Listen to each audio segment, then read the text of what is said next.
اشفاق احمد زاویہ۔ آج 60 برس سے زائد عرصہ گزر جانے کے بعد بھی ہم یاد کرتے ہیں کہ عیاشی کے جو لمحے تھے وہ تھے اور میری افسانہ نگاری، ناموری اور ڈرامہ نگاری کے لمحات کے مقابلے میں کچھ بھی نہیں۔ اگر کالج کی زندگی سے ذرا پیچھے جاؤں اور خوشی کے لمحات آتے ہیں، ابھی کل ہی میرے پوتے پوتیاں مجھ سے پوچھ رہے تھے کہ دادا نانا آپ کی زندگی کا سب سے خوبصورت دن کون سا ہے؟ میں انہیں بتا رہا تھا کہ میں دوسری جماعت میں پڑھتا تھا اور میں تب خوش خط تختی لکھا کرتا تھا اور مجھے کبھی کبھی اس خوش خطی پر 1 یا 2 پیسہ انعام بھی ملتا تھا، اور تب بھی اتوار کی چھٹی ہوتی تھی۔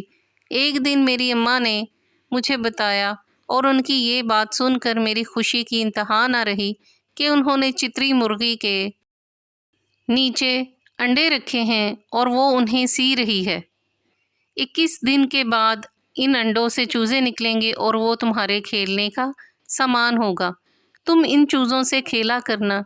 میں نے ماں سے کہا کہ مجھے اندیشہ ہے کہ یہ کسی ایسے دن نکلیں گے جب میں اسکول میں ہوں گا۔ میری ماں نے کہا کہ تم گھبراؤ مت، میں نے مرغی کے نیچے انڈے اس حساب سے رکھے ہیں کہ اتوار کی صبح کو ہی چوزے نکلیں گے اور وہ تمہاری چھٹی کا دن ہوگا، تم ان سے خوب کھیلنا۔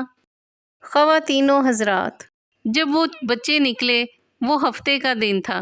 میں خوش خط تختی لے کر جب اسکول جانے لگا تو میری ماں نے مجھے خوشخبری دی کہ اشفاق چوزے نکل آئے اور 6 ابھی نکلے ہیں اور باقی نکل رہے ہیں۔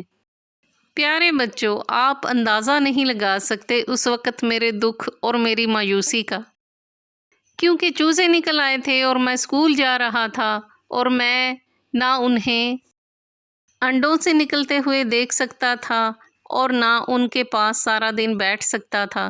میں نے رنجیدہ ہو کر کہا، اماں تو نے تو کہا تھا اتوار کو نکلیں گے، آج ہفتہ ہے۔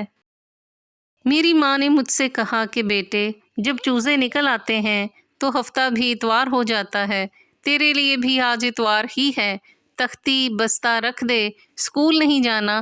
وہ دن آج تک میری زندگی کا خوبصورت دن ہے۔ اگر آپ کو ہماری کاوش پسند آئی ہو تو ویڈیو کو لائک کریں، شیئر کریں اور ہمارے YouTube channel book shelf official کو سبسکرائب کریں۔ شکریہ۔